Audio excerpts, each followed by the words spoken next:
قسط وی کی کہانی کا آغاز ایک نہایت اہم اور چونکا دینے والے موڑ سے ہوتا ہے، جہاں احمر زبیہ کے گھر پہنچ کر اس کے والدین کے سامنے اپنی شادی کی خواہش کا اظہار کرتا ہے۔ زبیہ کی والدہ احمر کی بات سن کر حیران رہ جاتی ہیں۔ وہ بار بار یہی کہتی ہیں کہ ایک اتنے بڑے رئیس خاندان کا بیٹا آخر ان کی غریب بیٹی سے شادی کیسے کر سکتا ہے۔ ان کے نزدیک یہ رشتہ حقیقت سے زیادہ ایک خواب معلوم ہوتا ہے، کیونکہ ایک طرف دولت، شان و شوکت اور طاقت ہے، جبکہ دوسری طرف غربت، سادگی اور بے بسی۔ وہ احمر کو سمجھانے کی کوشش کرتی ہیں کہ یہ راستہ تباہی کی طرف جاتا ہے اور سیٹھ موٹی والا جیسے با اثر شخص سے ٹکر لینا ان کے بس کی بات نہیں۔ لیکن احمر پورے اعتماد کے ساتھ انہیں یقین دلاتا ہے کہ اگر انسان کا ارادہ مضبوط ہو تو دنیا میں کوئی چیز ناممکن نہیں۔ وہ کہتا ہے کہ وہ کوئی جذباتی فیصلہ نہیں کر رہا، بلکہ ہر قدم سوچ سمجھ کر اٹھا رہا ہے اور اس فیصلے کی مکمل ذمہ داری لینے کے لیے تیار ہے۔ احمر اپنے اصل مقصد کا بھی اظہار کرتا ہے۔ وہ کہتا ہے کہ اس کے والد نے اپنی طاقت اور دولت کے نشے میں نہ جانے کتنے لوگوں کے گھر بربادی کیے ہیں، اس لیے اب وقت آ گیا ہے کہ انہیں احساس دلایا جائے کہ دوسروں کے گھروں میں لگائی گئی آگ ایک دن اپنے گھر تک بھی پہنچ سکتی ہے۔ زبیہ اور اس کی والدہ خوف زدہ ہیں، کیونکہ وہ جانتی ہیں کہ سیٹھ موٹی والا کسی کو بھی نقصان پہنچا سکتا ہے۔ وہ احمر سے ہاتھ جوڑ کر درخواست کرتی ہیں کہ انہیں اس خطرناک معاملے میں شامل نہ کرے، لیکن احمر انہیں یقین دلاتا ہے کہ جب تک وہ ان کے ساتھ کھڑا ہے کوئی ان کا کچھ نہیں بگاڑ سکتا۔ ادھر سیٹھ موٹی والا کو جب اس سارے معاملے کی خبر ملتی ہے تو وہ شدید غصے میں گھر آتا ہے اور اپنی بیوی نادیہ پر برس پڑتا ہے۔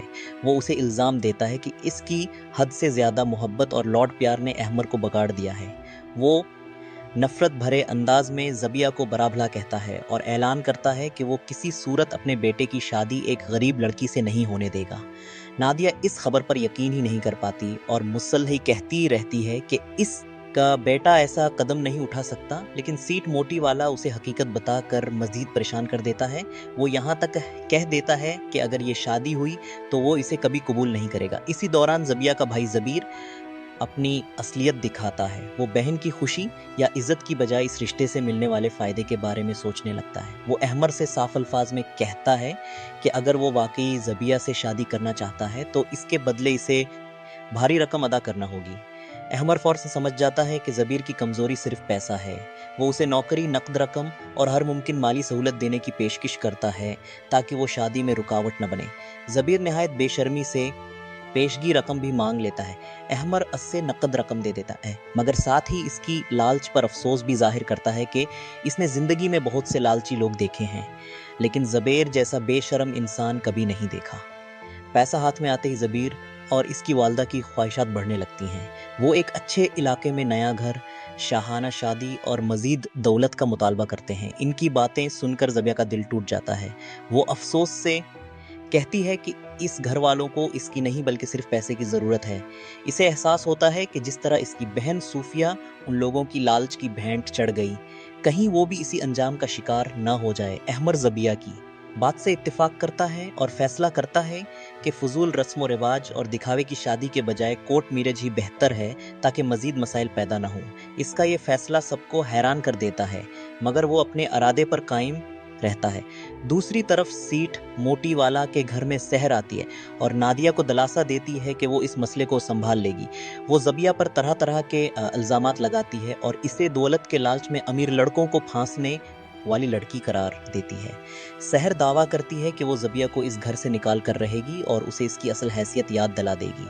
نادیہ اور سیٹھ موٹی والا، جو پہلے غصے اور بے بسی کا شکار ہیں، سحر کی باتوں پر یقین کر لیتے ہیں اور اسے اپنا آخری سہارا سمجھنے لگتے ہیں۔